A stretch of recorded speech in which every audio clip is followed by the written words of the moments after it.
हाय दोस्त, मैं प्रिंस कुमार मौर्य। स्वागत है मेरे इस यूट्यूब चैनल में।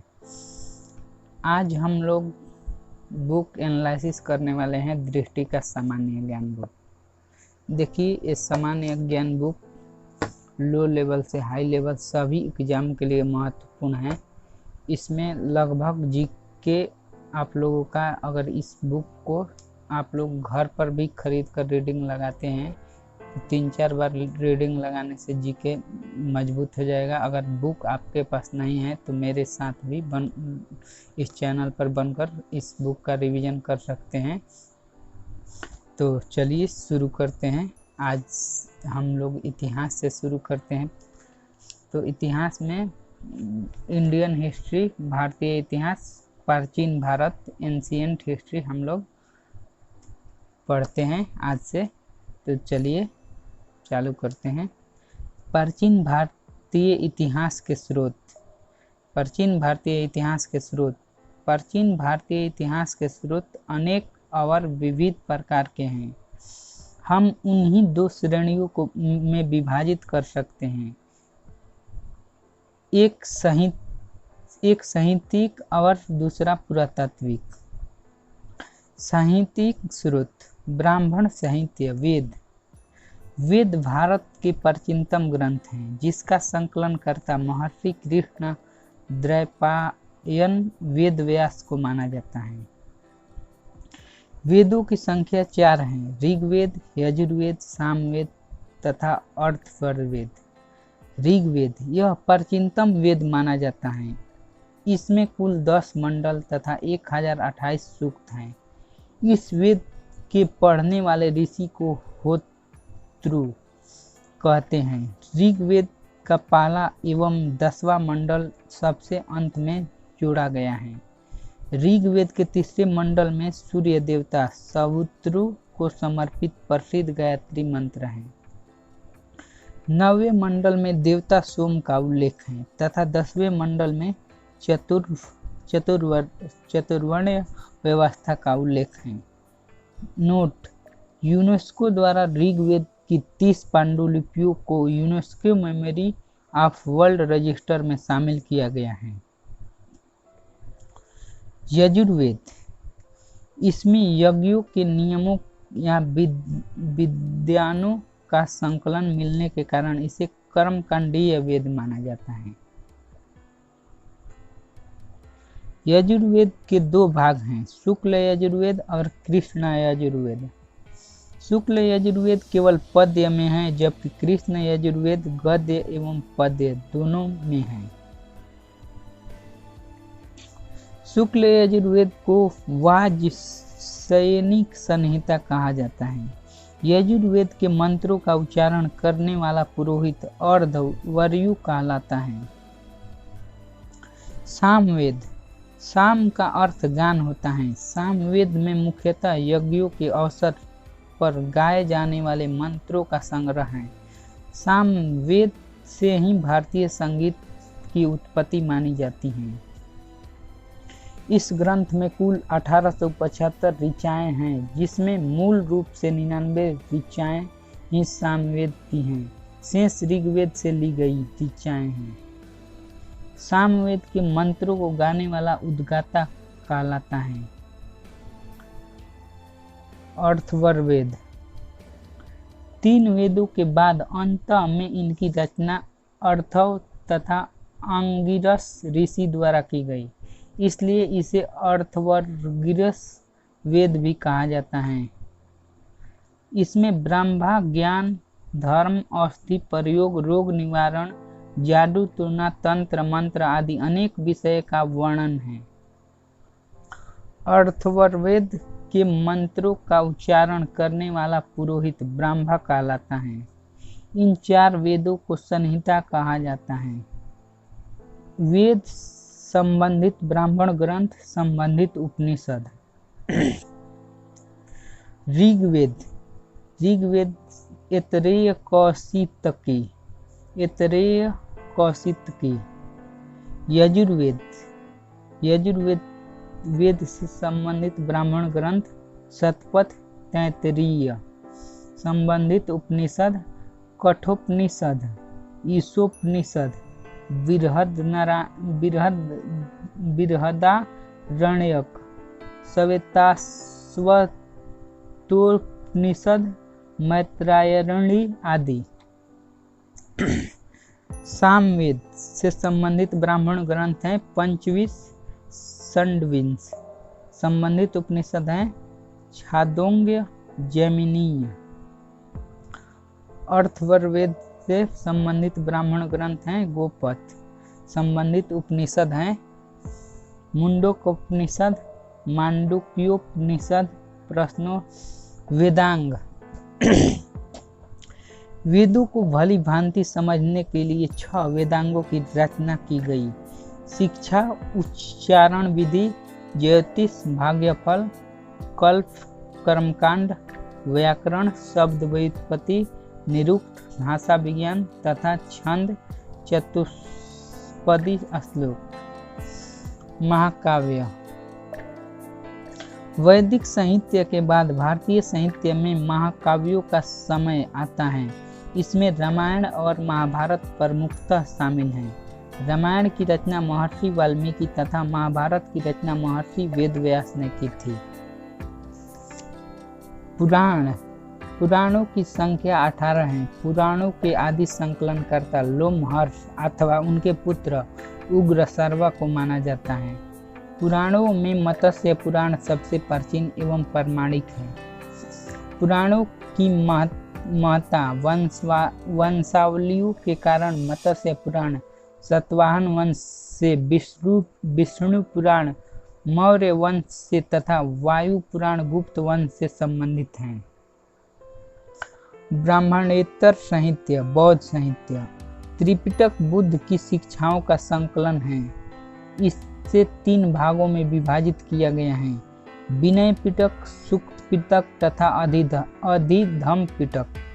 विनय पिटक संघ संबंधी नियम तथा आचार संबंधी शिक्षाओं का संग्रह है। सूक्त पिटक धार्मिक सिद्धांत तथा धर्मोपदेश का संग्रह है। वहीं अधिधम्म पिटक दार्शनिक सिद्धांतों का संग्रह है। बौद्ध ग्रंथ पाली भाषा में लिखे गए जातक में बुद्ध के पूर्वजन्म की घटनाओं का वर्णन है। दीपवंश तथा महावंश नामक 2 पाली ग्रंथों में मौर्यकालीन इतिहास के विषय में भी जानकारी मिलती है।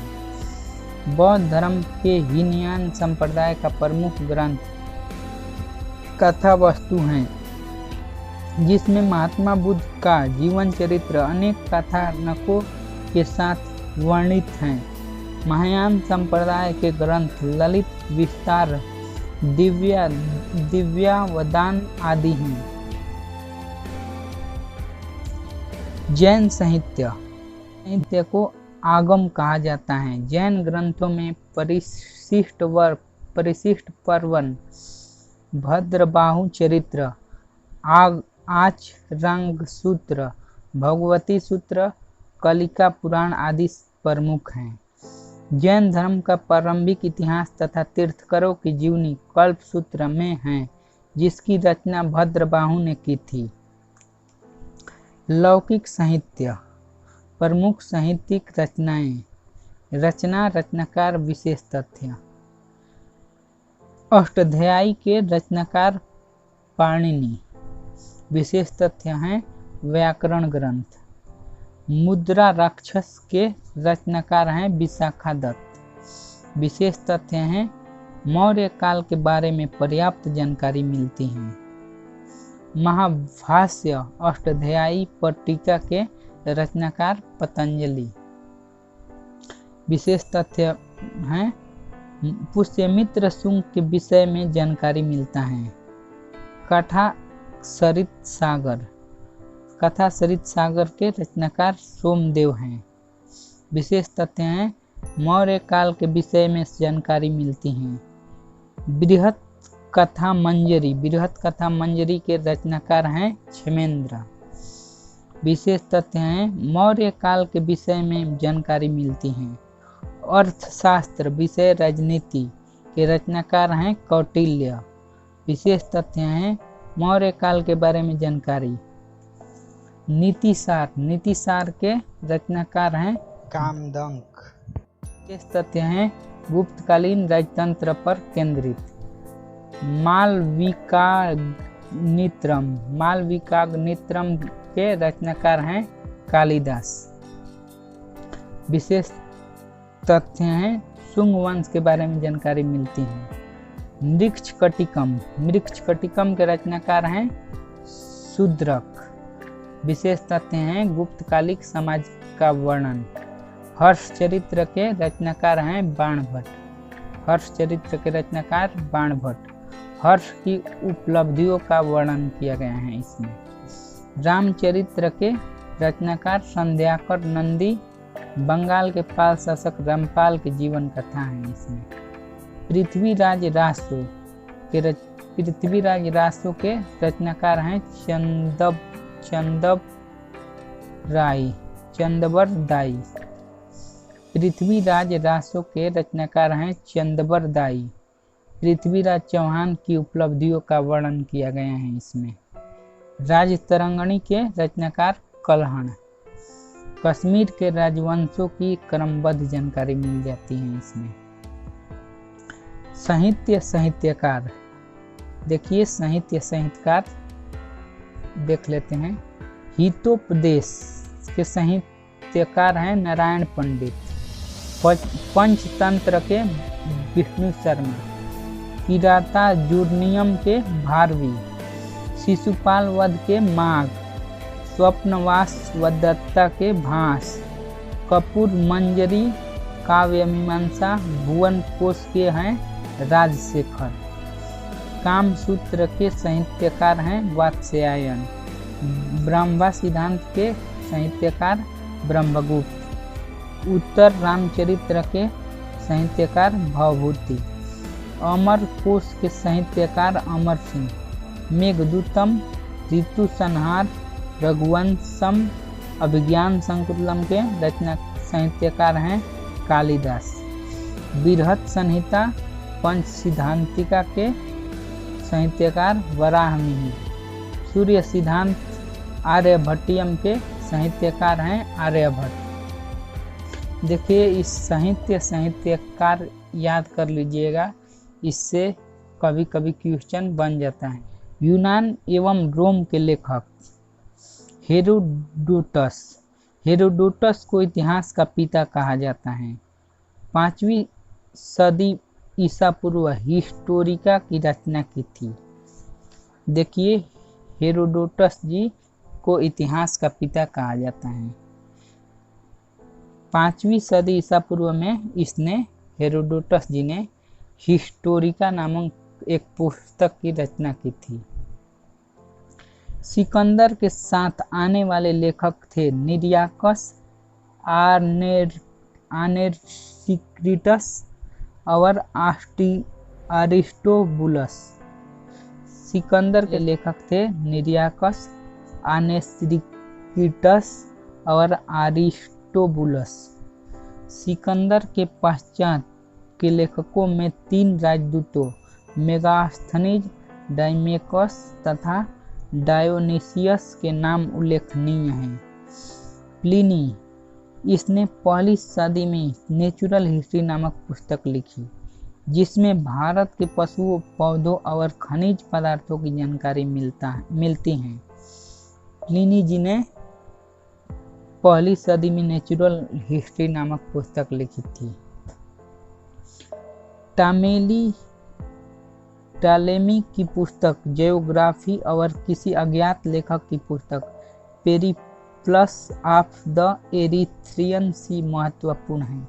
इसमें भारत के भूगोल तथा व्यापारिक वस्तुओं के बारे में जानकारी मिलती है। चीनी यात्रियों के विवरण। फाहियान, यह 5वीं सदी के प्रारंभ में चंद्रगुप्त तृतीय विक्रमादित्य के शासनकाल में भारत आया था। इसने भारतीय समाज, यहाँ की संस्कृति एवं आर्थिक स्थिति पर प्रकाश डाला। हेनसांग, यह 7वीं सदी में हर्षवर्धन के समय भारत आया था। इनकी रचना सी.यू. की है। इत्सिंग, यह 7वीं सदी के अंत में भारत में आया था। इसने अपने विवरण में नालंदा विश्वविद्यालय, विक्रमशिला विश्वविद्यालय तथा अपने समय के भारत का वर्णन किया है। अरब यात्रियों के विवरण, अल-बरूनी अबू रेहान, यह 11वीं सदी में महमूद गजनवी के साथ भारत आया था। अरबी में लिखी गई उसकी कृति तहकीक-ए-हिंद या किताबुल हिंद आज भी इतिहासकारों के लिए एक महत्वपूर्ण स्रोत है।